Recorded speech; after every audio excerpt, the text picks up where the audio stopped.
دكتور عمر waxaa jirta in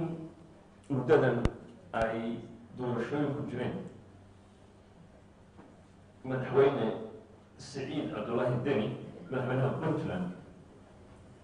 oo markuu ku dhawaaqayay in uu yahay musharax wuxuu sheegay madaxweyne Deni in uu ka tegayo in uu meesha ka saaro madaxweynaha hadda jooga waxaa ka qabtaa mafakar kasta la qabtaa mafakar kala qabtaa arrintaas looga wada sidee u aragtaa hadalkaas run ahaantii hadalkaas waa dhegaystay waxaan u arkaa ninka raba siyaasiga inuu dalkan hogaamiyo waa inuu yeeshaa aragti siyaasi ah waa inuu yeeshaa fikir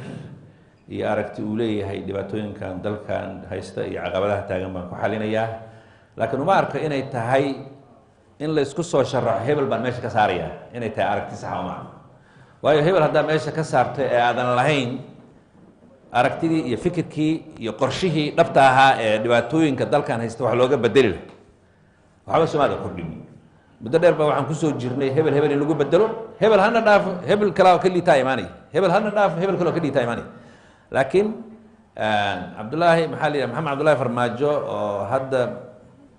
muddaxileedkiisii markuu dhammaaday kadib muddo sanada sii joogay waxaa moodaa shacabka Soomaaliyeed inay jecel yihiin inuu dhaafo waayo waxaana laguma dheefin dhibkii iyo dhibaatadii waddanka ka jirtana waa sii badatay sidaan anu qabo sidaan anu arko